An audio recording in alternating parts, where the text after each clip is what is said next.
Right, boys, how's all that? Brilliant. Outstanding. Good. Just when the podcast got back to being good, because Hearts were shite, and we got beat, we've ruined it by being fucking tremendous. What a letdown, man. No, I'm quite enjoying it because I've been saying for weeks that someone was due a shagging, and Well, that's true. somebody got it. So I'm chuffed. Means I know what I'm talking about, sort of, in my need. I predicted 0-0 in a tight game. You did well, mate. You've had a brilliant weekend. Not only did you decide that this was the weekend and not to go to the game, you also said it was going to be 0-0 with no goals. That was fun, innit? Just shows you what you know Done about really it. well. It shows that Tam knows fuck all about football. And it rounds us up nicely to our intro to tell everybody how knowledgeable a podcast we are.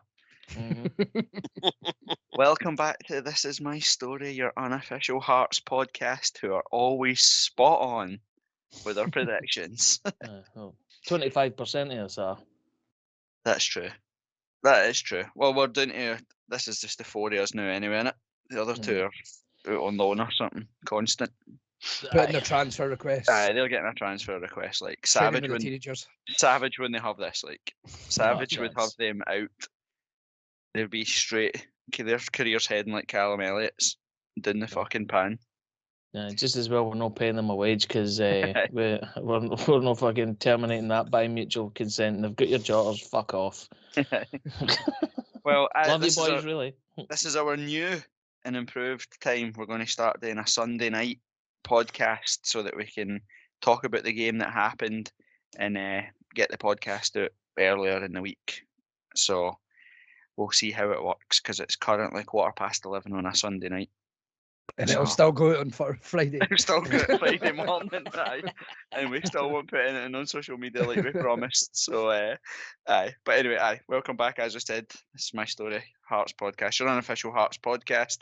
All of our opinions are our own and always miles off it. So, Tam, take us through your week. Talk us through the week. I've just well, we only last spoke 4 days ago, and I've just regretted every decision I've made since then. Sure have. So my old man was ill, said he wasn't going to the game, and I decided, looked at the weather, predicted a 0-0. I thought, you know what, I'm a wee bit hungover. I might just lie on the couch and watch the Hearts TV coverage. Great. That you absolutely haven't paid for. There. You absolutely. Season ticket, mate. Oh well, there you go. I suppose the season ticket you paid 50 quid on or whatever it is. If you're lucky. Aye, if you're lucky. I don't even know how you sleep at night, you horrible bastard. Kev, what about your weekend? Weekend was it was good. Well, with Ando, a few beers before the game. A few beers. Do you want to recalculate that? I know what's coming here, and I was there for the most part of it, and Kev had more than a few beers, and that was just the time I was there. So no, carry on, Kev. Just a few beers. Just a few beers, all right. Just a few beers. Amazing today, Ben. You being so much to this team, now you're being goals. Brilliant. Did Ben Woodward message you back? That never got back to me. I don't know why. Absolutely turned into a Stan account. Fucking wee Kev Stan accounts, man. Oh, we've all had a good weekend, Kev. We'll leave it at that. Just leave it there. And other than babysitting Kev, making sure he got to the game, put his teeth back in. How's your weekend been? Brilliant, mate. Yesterday, brilliant laugh. Today, not as much really. I've actually driven a 6 mile round trip.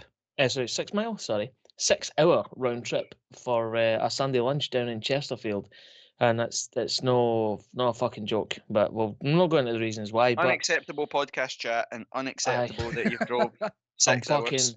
I'm fucking knackered. I'm knackered, man. I'm hanging on by a thread. The only thing that is keeping me going is the caffeine content of this fine beverage that I've got.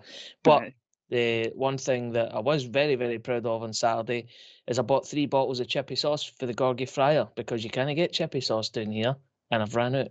So that was the highlight of my day, other than obviously shagging Dundee Utd 5-2. Which we'll come on to. We'll come on to our 5-star shagging in a minute. Aye. You put me off what was I going to talk about. You made me talk about shagging, that's all I can think about now. Right, she's like, boys.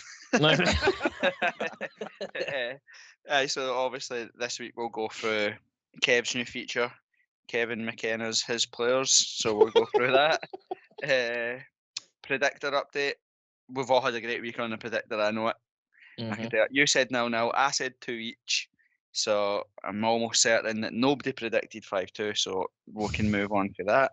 None of the people I predicted to score scored, so brilliant. We've had a great week. Well, We'll go I've done into all right. we'll go into headlines for the week.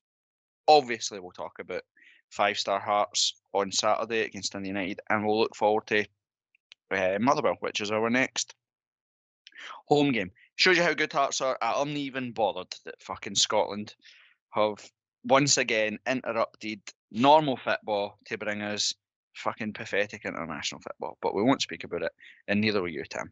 Right, Kev. Last week you gave us a new feature. Talk us through what it was, and then give us your shout outs for the one that you put on social media. Right, no worries. So the feature is nice and simple. I will give certain clues towards a player or ex-player, and simply you guys have to guess from those particular clues. I do think 5 clues that I gave you all last week was probably a little bit too many, so I've cut it to 3, so you can just deal with it. But last week's player that went out on the social medias only about 5 hours ago, maybe even less than that. No, you're Professional, Kev. Professional. 100%. 100%. I mean, the fact that we actually stuck it in the socials in the first place is actually professional in itself. Yep. So the clues were born in London in 1994, or don't know how you were pronouncing it earlier on, Ando, with your spelling on the website. Move on, No, Kev. I've done it very quickly. No one cares. Move on. He's Thank up you. to his eyeballs in gravy. No, for exactly. Stockton on teas or whatever the hell he went to. He played for the club in 184 games, scoring a total of 41 goals. Sent off just before an absolute worldie. Moved away from the club, but many would like to see him return, and his dance moves are straight out of Saturday Night Fever. So those were the 5 clues. Well done to an absolute rake of folk who got it right on the socials. So well done to John McClelland, Mark Wells, Maximus Hound, G Mitchell, Belfast Lad, Vic, Gareth, Liam, Robbie, and everybody else who quite clearly picked out Callum Patterson. Actually, you said himself. You also mentioned Robbie there on Twitter, and it turned out that Dundee United were one of the only folk getting pumped at the weekend because he got engaged, so he was absolutely pumping. So congratulations, Robbie. Nice, good, So, nice on you. Right, good this work. week, Kev. So this week, as I say, I'm going to put it down to 3 clues, make it a wee bit tougher, and I've got actually 3 for you guys, and then I've got. Well, that makes sense because you said you were doing 3 clues. Oh, 3 questions. All right, there you go. Fine, Kev. I came for you, and it's made me look silly. So I'll just shut up, and I'll sit here like the little bitch that I am. Right, let's move on. You do that. So, player number 1, underrated player, in my opinion, who could play in a number of different positions. Signed by the Jet in his second spell in charge after an initial loan, and left Hearts to move to Red Bull Leipzig at the beginning of them taking over German football. So that's a tough one for you. Oh, it is, because I don't know where the fuck Leipzig is. Are you having a stroke or something? But Still got the effects of the beers for yesterday, mate. Fair enough. Being All right. goals. Deadly. Exactly, mate. Do you want to take a punt at who that is? All right. I forgot that was the last time we were just. Say them again, Kev. So I Signed by the Jet, wasn't paying attention. second time round. Let's go again. Played So- hundreds of positions. A underrated player, in my opinion, who can play in a number of positions. Signed by the Jet in his second spell in charge after an initial loan, and moved to Red Bull Leipzig. Why'd you keep saying it like that? Because I do. Because I Okay. do. I want more information, like how many Okay. appearances and goals and shit like that. Yeah. Never actually scored for us. Played 58 games, if you want that additional information, Ando. Well, that doesn't help me, man. I'm trying What to think sort of of players position we talking? that were in that horrible top that Kevin Kyle used to wear. Yep. The Ajax thing. So try to think what players played that would have had that top on. That boy, the Polish boy that played like all over the defence and said He can be CDM. my guess. He'd be my Moravchik or Morovicek or whatever he was called. Movic, aye. Maruvic. Well done, gents. Oh, class. Well done. So it was Adrian Moravicek, whoever he's hanging, but went to Red Bull and never played football really after that. Shock. Effectively, he peaked at Tynecastle. He peaked at Tynecastle. Or he came to Tynecastle playing a position and we played him 47 and by the time he left, he didn't know he was a fucking fullback or a left back or a striker. And he just gave up. Exactly. Player number 2, 116 appearances for the famous, but never scored. Came through the youth ranks and had 2 seasons on loan at Queen of the South. He's still playing at this moment in time and appeared at Tynecastle last season. So 116 appearances with no goals, came through the youth ranks and had 2 seasons on loan at Queen of the South and is still playing and appeared at Tiny last season. So somebody shite playing for a shite team in the championship. Probably a defender. Jason Probably a Thompson, maybe? defender. Scott Robinson? No, Nope. he definitely scored for Hearts because he's the youngest Hearts ever goal scorer, isn't he? Who did you say, He didn't. Jason? Did you say Thompson. Jason Thompson? I say Thompson. Right? Not him. Nope. Wrong. Right with her. Who? There's about 900 players last season. Every week we had somebody that used to play with Hearts that was playing against us, didn't it? I do have an Uh, additional clue that will definitely give it away. Is it Abs? Is it Abs Mackay? It certainly is not. Oh, he did score actually. He scored a penalty. Remember, we made him take a penalty so that everybody in the team scored. Aye. Is he a goalkeeper, Kev? Oh. Mark Ridgers. McDonald. Jamie McDonald. Jamie McDonald. Aye. Fucking Jamie. off. Jamie Don't worry. McDonald. Don't worry, Tam. I'll keep getting you in the right area and you just keep swooping in and getting them right? Thanks, man. No bother, mate. And final one to you boys on the show this week. Final one is nice and simple. Born a Jambo in the Kingdom of Fife, an international goal-scoring defender, and he is definitely punching. Craig Levine. No. I just thought the punch. But Aye. No. Think Okay, about but it, Tam. I'm just warning you now. Any of the answers to these ever are Craig Levine, I'll be furious. No. Do not mention that man on this You podcast. too will also not be asked back. Yes. But if we ever did this feature and we had Craig Levine, I just need to say he's a Aye, true. Oh, okay. Fair Write it enough. down, Tam. 37 minutes, 23 seconds. Punching, right? You've been Shanks. You've been on his Instagram, have you? No, and the thing is, guys, I think it was actually yourself, Corbett, that actually said he was punching. So, Well, that's annoying. I've not got a fucking clue. Not a Right, clue. So, what did you say? An international goal scorer? international Defender. goal scorer, an international defender. goal-scoring defender, born a Jambo in the Kingdom of Fife, and defo punching. Is it Christoph Berra? It certainly is not. Good, because I'd be angry at that as well. You love this guy. We've tried to get him on the podcast. I love this guy there.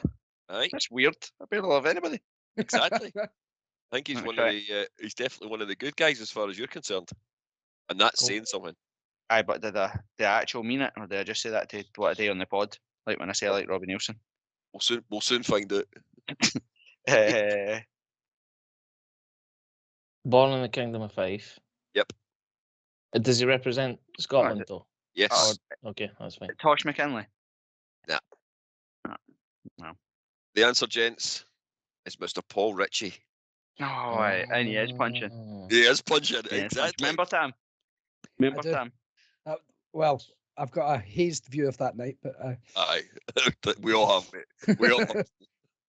It was good. So that was your. that sounds like something sinister that happened there. Actually, I was going to say, sorry. did he punch Tam? Because if so, he's my new favourite guy Yeah. ever. Nah, No, just that sat was beside the- us at Easter Road. Ollie Lee game, wasn't it? Aye, all the game. was. It was the Ollie Lee game, aye. Aye. So that's your three players for you guys on the show this week. That's twice what- you've called it a show. I know. I've let you away with it. So the final one for the listeners this week, and I'll get this to you, Ando, as quickly as possible. Another Jambo who lived the dream of being a fan who pulled on the famous maroon shirt, scored a belter in a 2-2 draw at Parkhead, and was always a regular in the hairdressers getting his highlights done. So there you go. That's your three clues, and I'll get them on the socials as soon as possible. Sound. Fan Derby, those are Kev. Cheers. That was better this week, Kev. I enjoyed that. Aye. Really adds to the show. Just 'cause you're just bitter now, aren't you? Just because you never got Paul Ritchie. Kid. You were doing well. You effectively got all 5 last week. No, and then That's there's 2 this week, and then you just forgot. fucked up there. It's because you threw it up by saying he was for Fife. I don't like anything for Fife. 40 minutes and 36 seconds. Tam. That's all right. I'm ahead of you, man. It's fine. Well, as we said there, like, he's a quick update on the predictor, Ando. Revel in your glory. There was it was a points bonanza yesterday. 'Cause as we said at the top of the show, that we've been predicting someone was going to get an absolute beast in. So we put just in. Hopefully it was going to be this weekend. So I put double points on multiple goal scorers. So quite a lot of people, because you had the opportunity to pick 3 goal scorers, and quite a few people picked Ben Woodburn, amongst me being one of them. Some people had the foresight to pick Ben Woodburn and Stephen Kingsley, so ended up with a massive 12 points, which was decent. But Oh, you could pick 2. I only picked 1. I just thought it was double points. no, you can, it said on the Pick wee 3. thing, man, is that you can pick 3 players. Oh, no. You've had a nightmare Shanked it. there. You have shanked it. But bizarrely, somehow, Brad's is still top of the table on 49. I'm... You got a cheat code? Definitely not. No. I've moved on for clambering up your arsehole to his, so I'm just behind him in 4th on 39 points. Gary Anderson, Andy Dixon between us. Then it's Fraz McDonald, Harry Ness, Maximus Hound, Jay Walker 94, Scott Baxter, Robert Gill, and then Kev in 12th.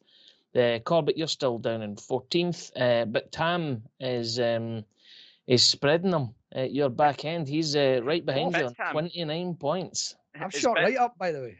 Is BitTam the move on for Only Tams? No, you can pay for your Only Tams and BitTams. This is this new fan initiative to make you a better fan. You get some BitTams. You get like some BitTams. the Hib $sign tokens. We'll have an honourable mention for former show host Shanks, who managed to basically double his league position. He was in 81st, I think. He's now 42nd or thereabouts with 12 points because he correctly predicted Ben Woodburn. Aye, after all the to and fro in the group chat, the useless arsehole that he is. But he got 8 points. So we roll on to next week. By the time you hear this, it probably won't be set up because it's still a fortnight away. So I will need to think of a bonus question. But Predictor will be open. Stay ahead of the game. Check our socials regularly.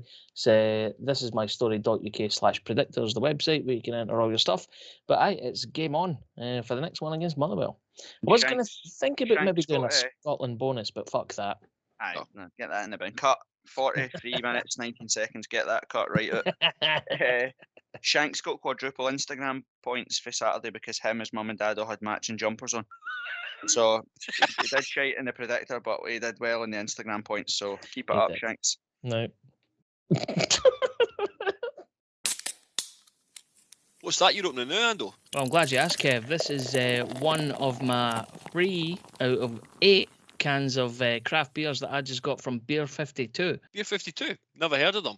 How did you get involved in that? Well, I went to beer52.com/my story, and all I paid was £5.95 to cover the postage and packaging, and I'm now part of Beer 52, which is the world's largest beer club. And one of the benefits of that is that each month members like me are sent a case with a different theme. I've been a member for a few months as well. I've had beers for all over the place. Like past themes have included like Belgium, Korea, California, New Zealand, Germany, Melbourne. Like I've had a beer for Arno Zoom, Daniel Stendhal, Perry Kitchen, Patrick Cosnorbo. It's been class. Does sound Ideal. interesting. Anything else you get with it? Yeah, aye. So it comes with a magazine and 2 snacks every month. And guess what? You don't like dark beer? Then choose the light option. Plus, you can pause or cancel at any time. All you need to do is go to beer52.com/my story. And as I say, pay the $5.95 postage to get all of this right now. Sounds Sounds good. like a class deal to me.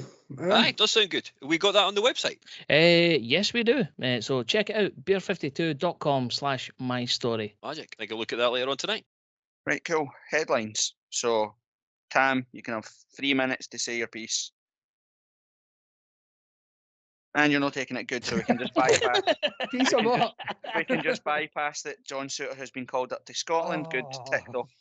Right, let's move on to some of the actual headlines of the week. How funny was it that Dundee United threw on pyro to go? They were 2-0 down, they went to 2-1, and they set off smoke bombs and chucked them on the park. Fucking hilarious. Aye. What was even better was the keeper's name, who I can't pronounce, and I'm not going to do him a disservice by trying it. But he waited until the cameras were on him, and then decided to do this sort of way like up the crowd and try and gee everybody up. With Hey, like, we're still getting beat. aye, what are you doing? You total fucking clown. Fuck off. Like, I couldn't believe. Like I was trying to figure out, see if I could see like on Twitter or whatever, because I was like, that's an own goal. I was like, it's either like an absolute rocket for 50 yards, or it's an own goal. I was like, I'm sure Kingsley gets his heed to that. And everybody around about him was like, no, it's went straight in. What's Gordon doing or whatever? And I'm like, I'm telling you, he's heeded that. And then I turned around and was like, what is going on? Why is there a smoke bomb on the park for you going 2-1 down? It was the weirdest thing. Maybe it was just a case that they were actually scared they weren't going to score again. Aye, Like, the guys I fought. bought it. Aye, I need to use it, man. I've Exactly. snuck this in. I've paid for it. it's just done a Tam and absolutely shat his pants. He's like, oh, I'm in a football ground with a pyro. I'm going to get fucked here. Right, bang, pull the pin, throw it, go. I don't know how that's a Tam. I would I'd be shitting so myself proud. before even that. I'd be so proud if Tam did that, man. Tam's got to go to phone the grass line. On his cell. On his The other thing that I find really weird about Dundee United, why do they sing all their songs in English accents? Every United, I can't help falling in love. I was like, what are you doing? Why are you singing your songs like that? Absolute weirdos. To be fair, anything's better than a Dundee accent. Like, That's very true, mate. That is very true. It was in seriousness though, it was good to see like an actual full away end as well, wasn't it? It added to the game. I think Hearts Stats or something tweeted today to say that that's our official highest attendance or whatever since like some mad Locomotive Leipzig game or something like that in the 70s that you were at, Kev. And basically it said that for a Cat A game that wasn't the Old Firm or Hibs or something, so it was pretty decent. It was a good atmosphere all around, which was pretty good. That takes us to the other headlines today. So I think we've officially sold out the bottom tier, or all of the original allocation that we've had, or the initial allocation for the Motherwell game in 2 weeks. I think I asked Derek, friend of the podcast that was on, the Motherwell fan, he said that stand holds 4,800. So it'll be some gone if we can take 5,000 to an away game. But to be honest, I'll be shocked if we don't now, if I'm being honest with you. Nah, we'll all have to buy our tickets tomorrow, including you, Tam. I get your finger it. Asher Bird, if it's all right, if you can go. I'm just holding out for a free ticket, man. Aye. Yeah. What's the let's do a This Is My Story podcast supporters bus. Let's get a minibus going. Anybody that's interested in that, get in contact with us on Twitter. And we'll Bradley's get got a it. minibus license, so he could drive it. There you go. And it saves us talking to him. Stick them up the front, and then it means we can actually enjoy ourselves in the back. That's a good one. But again, that's it's good going already. I don't know how much the bottom tier at Motherwell holds, but it'll be over 1,000, I'd imagine, straight away. So looking like it's going to be a pretty decent away day. We do enjoy an away day to Motherwell, don't we? Well, aye, and former show host Shanks really enjoys Motherwell away days. We've covered in previous episodes, but It is his only away day story that he's got in it. well, it was the same thing keeps happening to him. He doesn't go to any other grounds apart from Motherwell because it's probably close enough to where he stays. But it's like Groundhog Day with that prick when he goes to Motherwell. Always ends up fucking trainers up in a bush. Aye. Well, there you go. That will look good on Instagram. Him and in a bush. That would be good. Hey, the other thing as well that was pretty good in terms of rumours kicking about is I see that Aaron Hickey is linked with a move to AC Milan. Pretty good going again. We obviously keep tabs on Hickey just with his connection to the club and the fact that he's playing in at the third highest rated league in Europe or whatever. Pretty impressive stuff. It sounds like he's absolute storming it over there. Absolutely. The fact he's been called out by possibly one of the best left backs Ever. the world's ever seen, Yeah. and Maldini is I thought you were going testament to say to how Tosh McKinley. No. All right. Tosh played right back, mate. But anyway, Who was that other guy you talked about? Maldini. Never heard of him. Maldini. Never heard of him. Nice shite. Decent player. What's he achieved? Back in the day when I used to watch football, Italian football, you boys weren't born at that time. As long as we've got a healthy sell-on clause, 15%, isn't it? the big boys can keep talking. I thought he was going to convert it to Ange Ball, though. What happened there? Again, they'll complain like they did with John McGinn that the board never backed them, and they'll throw in volleyballs next week to protest that they didn't get to sign Aaron Hickey for 57 million or whatever it is that he's going to go for. Again, we've called it out before, and I'm going to call it again. We won't go into it because we're not getting ourselves politically involved in it or whatever, but the media need to call it out. We've all seen it today. The day is what the day for Scottish football to remembering Sunday. And again, Celtic fans have disrespected a minute silence with their nonsense. Stop. If we're going to keep calling it racism and getting right behind it, we need to start doing it with that lot too, and their bigotry and their nonsense. We're not going to turn into a poppy argument or whatever, but again, they know what they're up to. They do it every single year. It's pathetic. When you've got obviously an absolute massive fanny that might be a co-commentator on Sky Sports, actually turning around and saying that they are an absolute embarrassment and that they need to wind their neck in. I'm paraphrasing slightly, but when you've got that kind of class of an arsehole saying that against his own support, you know that they're well out of line. So, to hell with them all. They do it every year, and it needs to be called out. It's not acceptable. No, right, correct. Let's move on for them dicks. And talk about what was. Dicks. Let's talk about us dicks. Let's talk about Saturday. So obviously, yesterday, Hearts 5, Dundee Utd 2. Probably the best game of football I've been to from a Hearts perspective, probably from a neutral's perspective as well. For ages, it was genuinely a superb game of football, wasn't it? Aye, brilliant. The only game that, and I wasn't even at the game that we compare to that just for in terms of sheer performance was genuinely the Celtic 4-0 game. I don't think we've played anywhere near as good as that since that match. You can obviously argue and say that we've done well against Dundee 6-2, first game of last season, but this all just boils back down to who was going to get a shagging, and whoever we played that day was going to get it. But it's right up there for me. Absolutely brilliant display yesterday.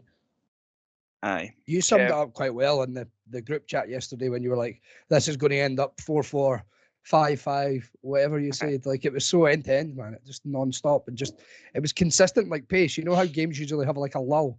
That didn't have a lull at all. Aye. Aye. Well, again, like I said it on Twitter as well. It was Dundee United contributed massively to the game as well, and I know Dundee United fans will probably take absolutely no pleasure of being beat 5-2 or whatever, but you look at things that were 2-0 down, 35 minutes gone, away from home at Tynecastle against a big club type thing. Most teams, most managers would put bodies behind the ball, get in at half time, regroup, see what we could do. Dundee United never stopped the way they wanted to play once. They kept pressing, playing it out for the back, getting it wide, try to attack, and it was brilliant because Hearts were the exact same. One of the massive criticisms we've lobbed Robbie's way over his tenure as Hearts manager has been that we get to 2-0 and the instinct is, well, let's hold on to what we've got. Manage the game, see the game out, don't worry. Like, do you know what I mean? Like, didn't go too far forward, hit on the break. If we get another, brilliant, but don't push for it, just manage the game. And again, at 2-1, Robbie could have did that. He could have put men behind the ball, made changes, seen the game out. Same at 3-2, we could have did the exact same, but it didn't. Both teams just kept playing the way they played, which was entertaining as hell. Great tempo, and I thought for a neutral, it was an unbelievable game of football. Yeah, definitely. You're exactly right. And as you say, the way in which Dundee United actually approached the game probably helped that. Yep. And then, of course, with the aspect of their fans, just made it an all-round good wee Saturday afternoon out. That's true, right?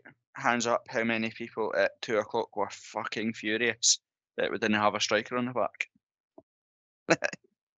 I was absolutely livid when I seen it. I was thinking, is Halkett playing up front? Sure, that shout was weird. I was like, what is going on here? What is happening? And obviously the first 5-10 minutes, I was thinking, this is really weird. Like, Gino's playing through the middle. Dundee United had pressed for the start, kind of probably got the better of the opening 5-10 minutes. They were just a bit more on it than we were, and we kept sort of going long to get out of the press or the pressure, and they're hitting the balls up to Barry Mackay, Woodburn or Gino, and it was just coming straight back to us. But as soon as we started to get the ball down and play, it was superb. And the thing that impressed me the most yesterday was I thought Taylor Moore and Alex Cochrane were absolutely superb. They were absolutely everything that you want. And I love Mikey Smith. You know that. We Hearts fans love Mikey Smith. He's been Mr. Consistent, Mr. Hearts for however long he's been at the club, and I'll happily keep him at the club for another few years. But the difference is Mikey Smith's first and second touch normally end up having him facing back towards Craig Gordon.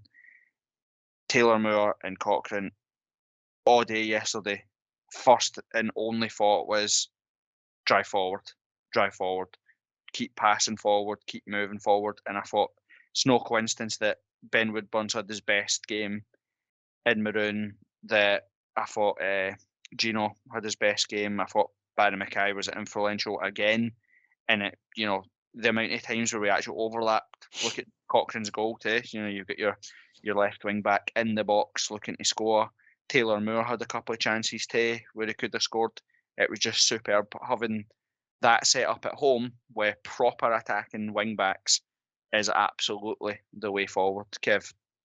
I just want to take a little bit of credit for the way Cochrane's played over the last 5 or 6 weeks, because I called him out about 7 weeks ago, saying he just needs to believe in himself a little bit more and go beyond. And he's probably listened to us or listened to me, and he is now going beyond and getting goals. So I'm taking the credit of that one. Have you Stan accounted him? Have you tweeted him, telling him how much you appreciate him as well? Couldn't find him on social media, mate. You know, got our socials. What was quite funny though was Kev absolutely kicking the shit out of him with the fact that his first corner that he took yesterday didn't beat the first man, and he went absolutely off the fucking deep end about that, didn't he? You forget that, but It's all right though. We'll let it slide. It's all part of the banter of football. He only had a few beers, Ando. He only had a few beers. Remember? That's true. He only had a few beers. I think it was I was going to say, it must have been the double rum that Ando bought me in the boozer. Maybe that's what it was. It just tipped me over the edge. But I thought we were really good, and as well, I thought Devlin was a lot more attack minded yesterday as well. You know, he had 2 or 3 shots. Great pass for the opener as well. Like, just a nice way to pass in for Woodburn. And again, we said it, since we're all taking credit for things, I'll take credit for Woodburn. I've been saying it for ages and ages that he's a good player. He's intelligent. His runs are great. His touch is great. His vision, all that sort of stuff. The only thing that was lacking was a goal.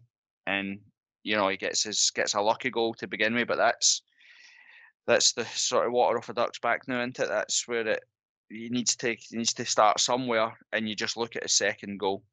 His second goal is an absolute peach. You cannot underestimate how good a finish that is.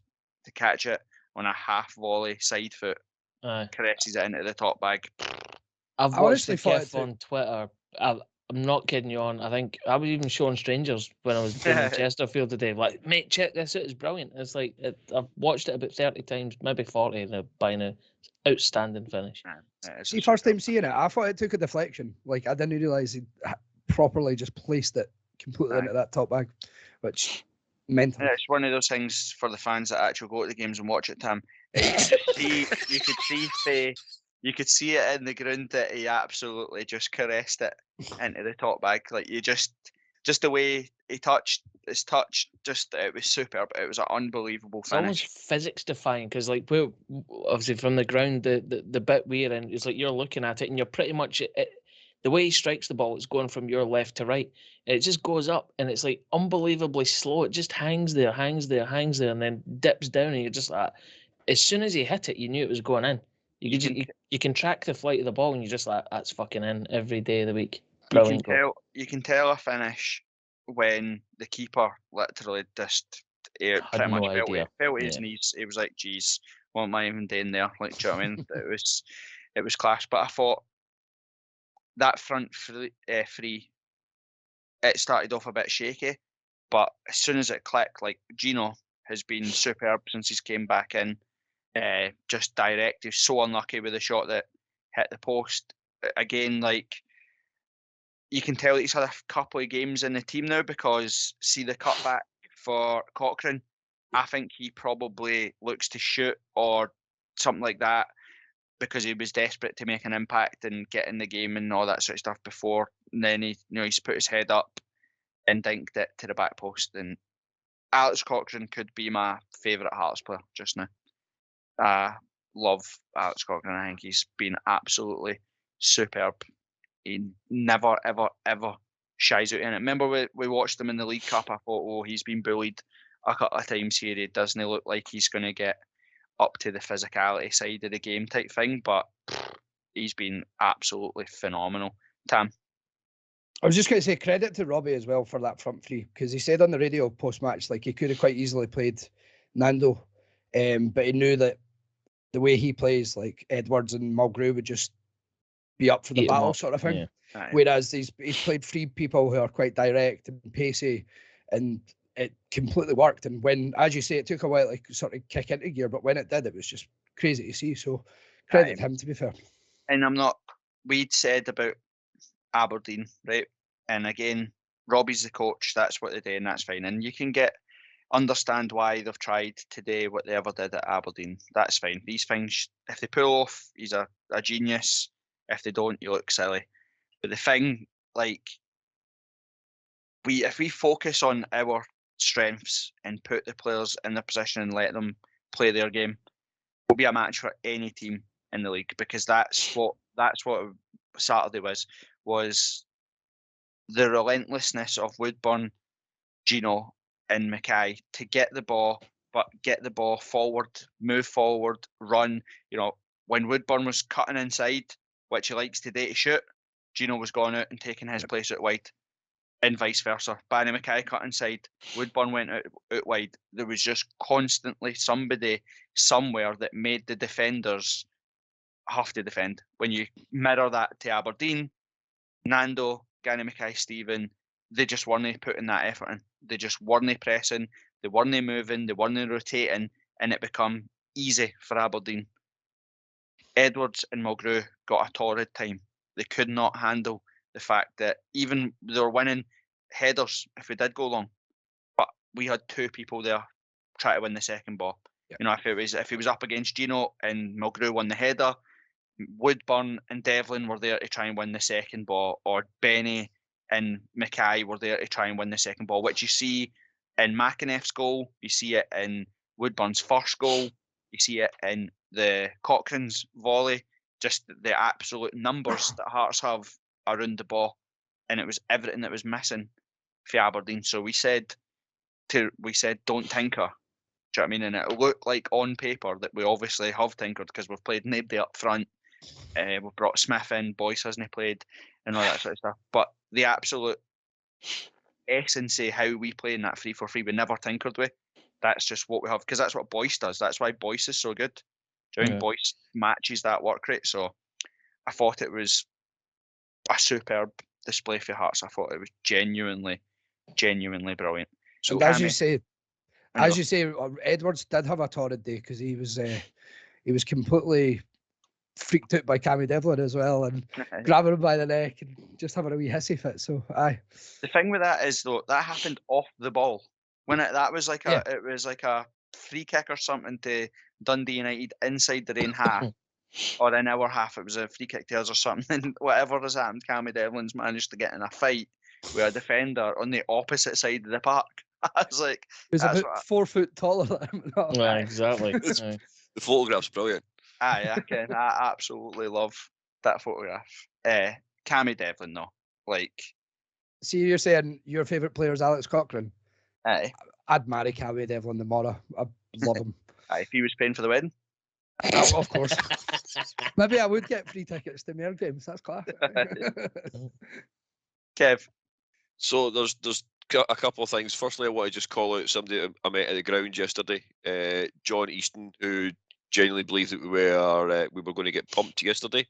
So John, you were wrong, as Ando and I told you. But here's a question: in regards to the Motherwell game in a couple of weeks' time, do you change it? Absolutely do you bring not. Boyce back in? You cannot play that well. You cannot play that well and then drop it. Because who do you drop it? Gino didn't score, but Gino played a hand in nearly every single goal. Mackay never scored, but he played his hand in nearly every single goal till he went off. Do you know what I mean? Like Woodburn scored 2. That you don't change it for me. You don't just the change fact it. That we're playing away, we'll be away from home, and we've got that. There's always that sort of lingering doubt of the tinkering that Robbie can do. And I just wondered what everybody's thoughts were. Well, my thoughts on it, and I've been very vocal about this. Never ever change a winning team. That's just my MO. Don't ever do it. Again, keep the team the same. And again, it's big teams blow that myth out of the water. Who cares if we're playing away from home? Difference does it make? It's on a grass park with 11 players against 11 players. There's going to be potentially 5,000 Hearts fans there. Derek was on here the other day saying Motherwell averaged 3,000 season tickets, 5,000 at a game, so there'll be half the stadium there. Go play your game. That's what Celtic and Rangers do. Celtic and Rangers don't come to Tynecastle and change their shape, change their philosophy, change the way they play. They come to Tynecastle and play their game. We've just got to try and stop them playing their game. And that's teams watching Hearts play yesterday will think we could score and get at them, but they're also thinking, but they could score a barrel load because they've got goals or the opportunity to create goals everywhere. I think we had 22 shots yesterday, 12 on target or something crazy like that. Spot on. Like, that's mad. That's mad. Well, you look at what we called it against Aberdeen. We had 5 shots in 5 shots in total, 1 on target, which was a penalty. It's night and day. Do you know what I mean? It's what fucking 4 times as many shots almost. Crazy. Do you know what I mean? So Motherwell, I get what you're saying, Kev, but I don't change it. Motherwell's last home game, they got beat by 6. Do you know what I mean? They conceded 6 to a team. All right, they're Rangers or whatever, but still, I think we've showed that we can match Rangers on their day We've matched Celtic on their day. We've beaten Motherwell as well. Thought we were pretty comfortable against Motherwell at Tynecastle too. So aye, sorry, Corbett. Motherwell obviously beat Aberdeen yesterday, but that's the shining gem in the last 5 games. 3 defeats and a draw. they Apart got from that, absolutely battered yesterday as well. Yeah. Aberdeen battered them. Just never took their chances. But again, like the big and the most impressive thing about this Hearts team, right, is that we've called it out, and it's what let us down last week at Aberdeen, kind of let us down against Dundee as well at home, was the fact that you sit on the bench if you don't take your chance. That's what I like about it. Or you sit on the bench until you get your chance. And you have players like McAneff yesterday, night and day to Ando. And we're not going to keep calling Ando out. We've said what we need to say about Ando. Everybody knows that. But I'm a player watcher. That's what I do. Nando didn't celebrate on the bench. The goals are going in. He never celebrated with McAneff because McAneff never squared it to him. Do you know what I mean? He just huffy. No, fair enough. He's a striker. He scored 5 goals and he's not scored. You kind of want your striker to be huffy or whatever, that he's not getting the chances. But he had 2 chances in that match and they were pathetic, the attempts to score. Yeah. McAneff had 1 chance and at absolute peach, dinked the keeper beautifully, took his chance. And now, like you said, you've got Gino, Woodburn, Mackay thinking, right, well, Boyce is back, so I have to be at it because we can't all play. So one of us is going to have to drop out for Boyce. So they're going to be on it and wanting to perform and score.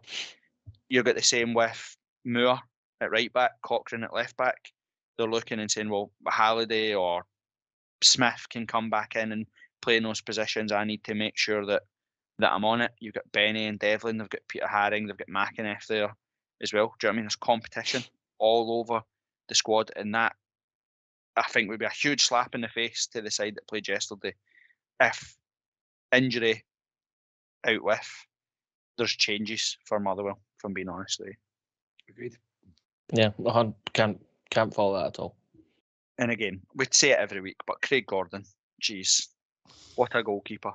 He is absolutely outrageous. That save from the free kick is, for any other goalkeeper, that would be like, we'd put that in a picture inside Tynecastle because it's a worldie. But Craig Gordon does that stuff week in, week out.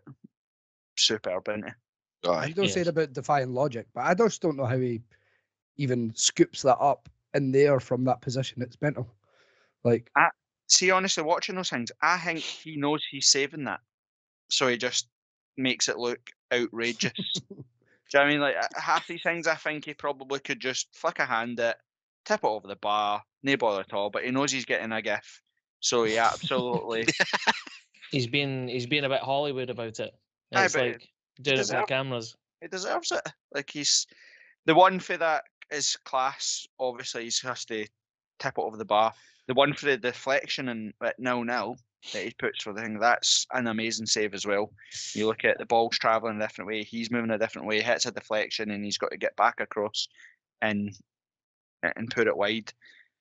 Again, at the back, Kingsley is a bit of an unsung hero, isn't he? Kingsley went off the boil after the penalty miss. There's no point beating around the bush in the cup final. I think his performances the rest of that season, all right, he really did suffer with injuries or whatever, but he never looked like the Kingsley at the start of the season.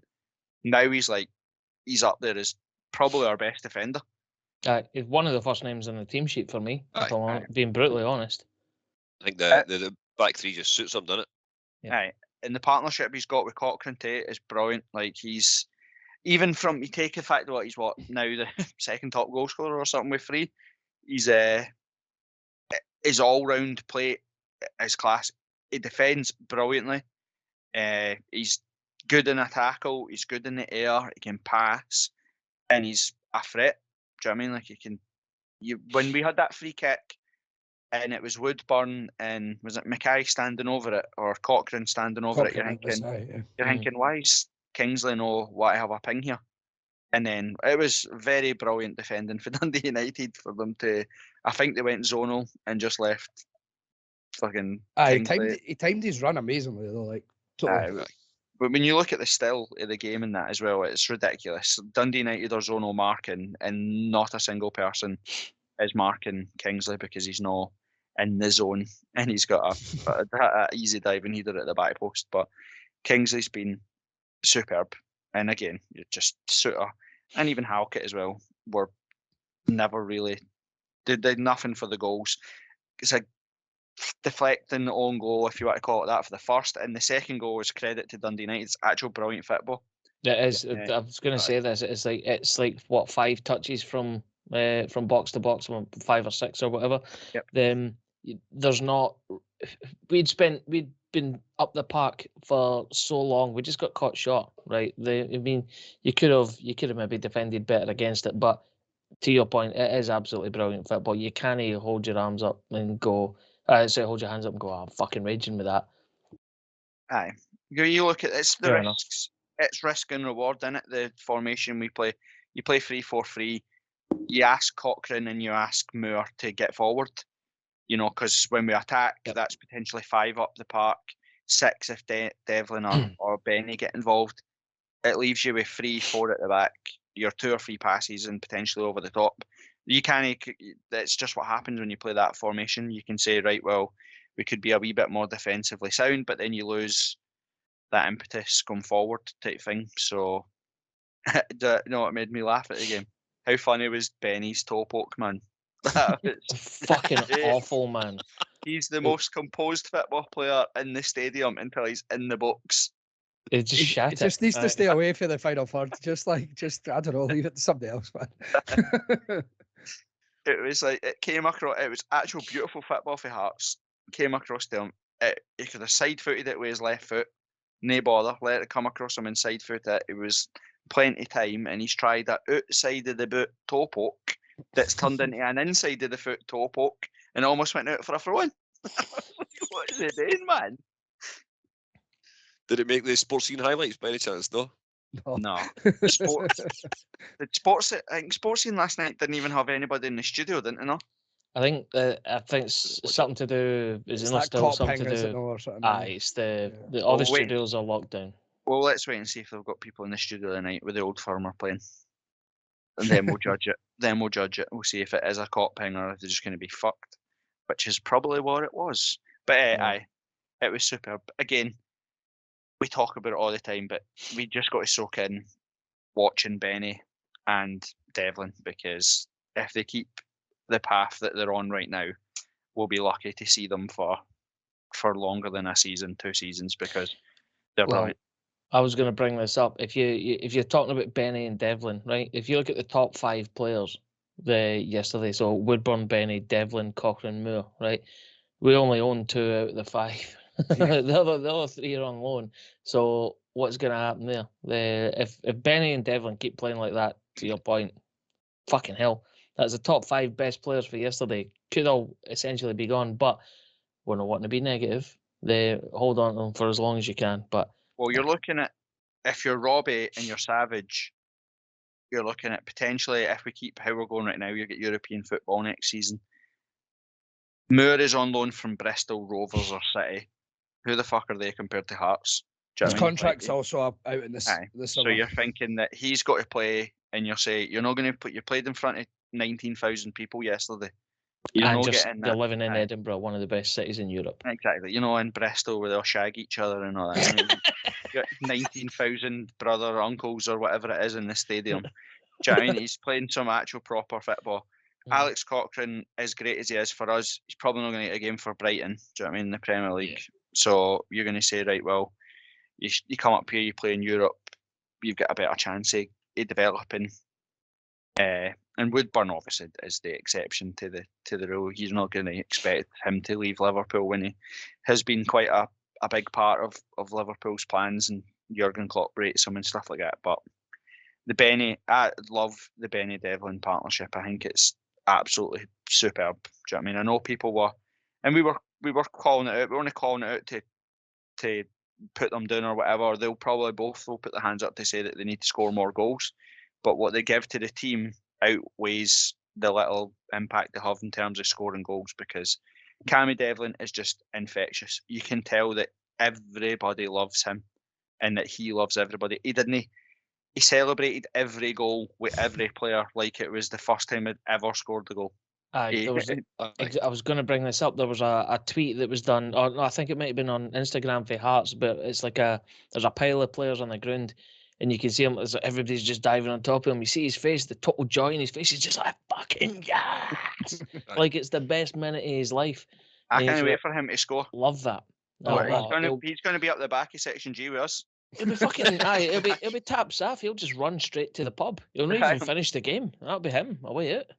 Telling you, he's gonna be row 28, Section G. Starting the Valois song, man. Oh God. It's crowd surfing the whole way down the stand. Just that, but he's again. It's like we've said before. I keep calling them out, and it's no anything today with them as players, but it was just the atmosphere at football clubs tells you a hell of a lot about what it's like.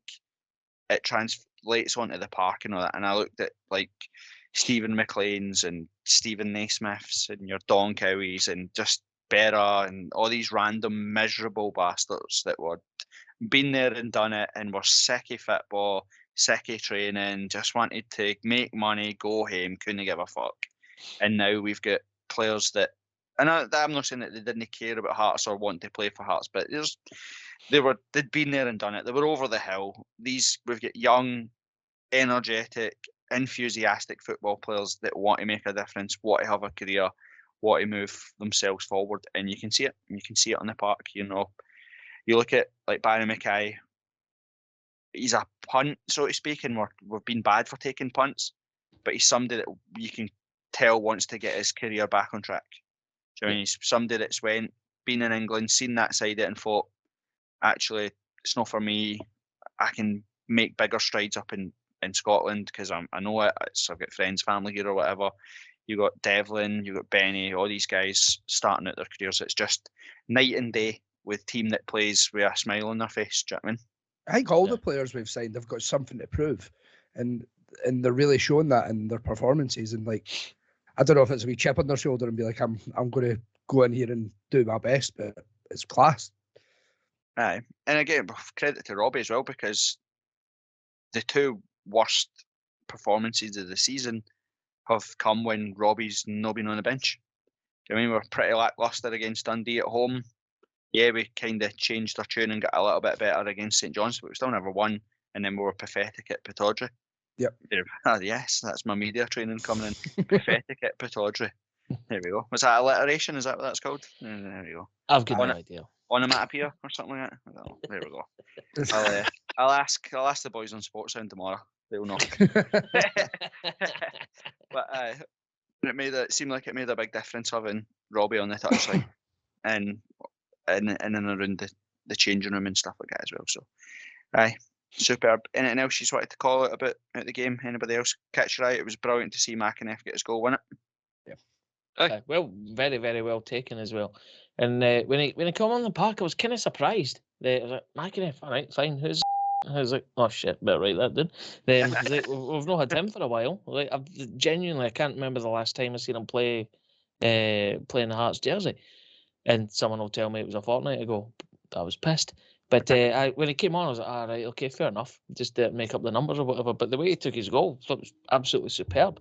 And we've been speaking about it for the last couple of weeks now, is that players that come on need to add value and prove their worth. And I think he, for the little time that he was on the park, made a big, big influence. And he's going to put himself into Robbie's thinking for future games. And that is definitely worth a call out. I thought it was brilliant. Yeah, I agree. And I've not been critical of McAneff. That's not the right thing today, because we loved McAneff came with promise in this couple of games in the Championship, looked pretty decent, but he's also been pretty bang average. Do you know what I mean? So It was good to see him come on and take his chance. I still think that's his part just now. I think. Agreed. Yeah. He's played 35 minutes this season, scored 2 goals. That's a better return than most of the midfield. So again, it's that thing where they have to come in and add value. I was screaming my head off at Gary Mackay-Steven because he shat out a challenge when we were in the build-up to McAneff's goal.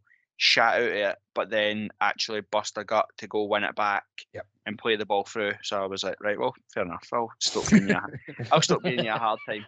Do you know what I mean? And that's what you need. You need people to add value, and you need to take their chances. And again, Gary Mackay-Steven is going to find himself on the bench until he contributes, because he doesn't contribute as much as Gino, Woodburn or Mackay. I don't know what it is about it. He doesn't track as much, he doesn't press as much, he just doesn't expend enough energy for me. So he sits on the bench until he impacts matches. Same with Ando. Absolutely. Aye, superb. I thought it was good. The atmosphere was brilliant too on Saturday as well. I thought the atmosphere was pretty spot on for a, like you said, run of the mill league game. Great crowd, and then again, atmosphere is always a reflection of what happens on the park. And players get into it, players get involved, give everything, and the fans react. So it was superb. Yeah. Right, let's move on for that 5-star shagging.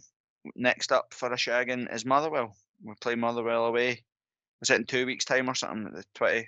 Yeah, 2 weeks yesterday, essentially. 20th. Yeah.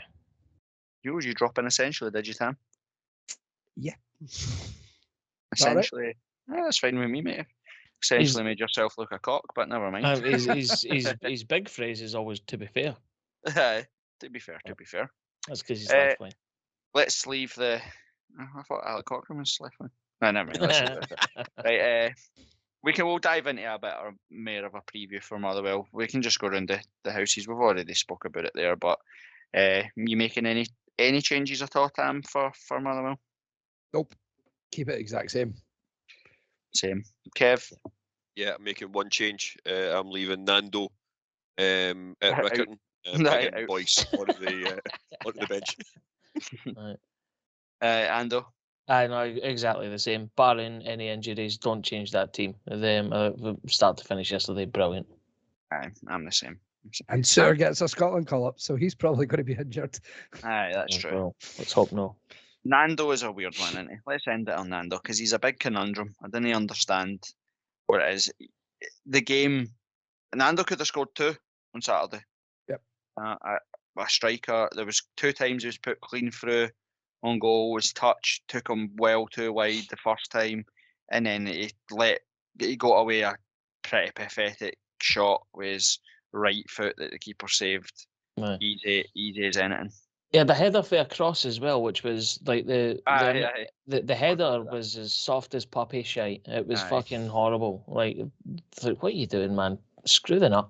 I want to like him. That's the thing. It's like I don't bear him any malice at all. It's like I think he has the potential to be brilliant, but he needs to realise it. And I really want to get behind him, but he just doesn't give me anything to stand behind. It's weird because he probably would have stood out in older Hearts squads as a player, but in this one, this Hearts team's full of energy. That's its thing.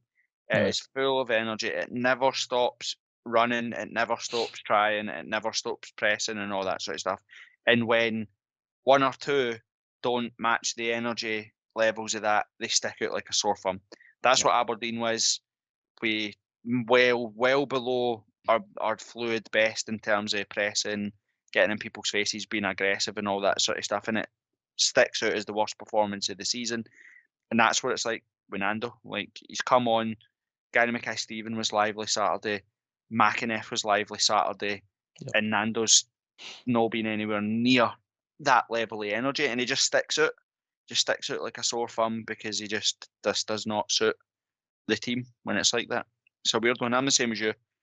Don't bear him any malice. Want, like anybody, you want him to succeed in Maroon. That's what the whole thing is. Do you know what I mean? Like, we might call people or that, but we don't want them to be shite. We want them to be great. You know what I mean? Like, in an ideal world, I'd be sitting here telling you Robbie Nielsen's rubbish. I think nothing better than to go down to Tynecastle, get my bed sheet off the bed, get Nielsen out, get Budge out. I'd be buzzing. I'd be as happy as a pig in shit.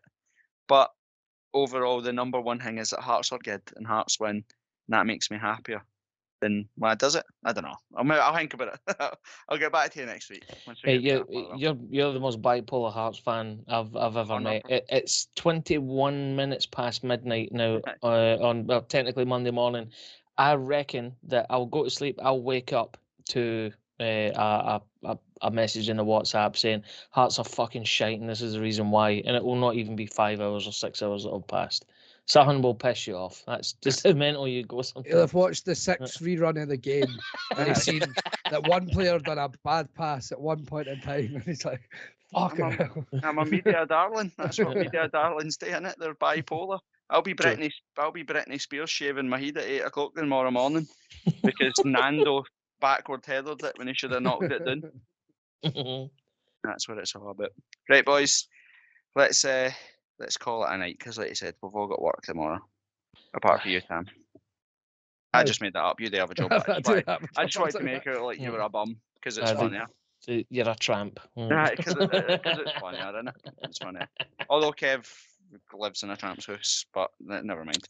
Go for much longer, lads. I can.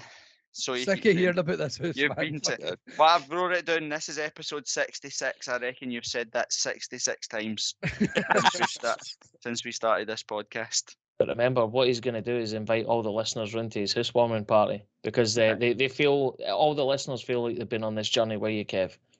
Logic. Yep. As long as we all bring the right drink. Loyal listeners to the show. Well, let's end the show there, lads. And we'll top see show. We'll see you all next Sunday. See you later. See you later, boys. Gargaro.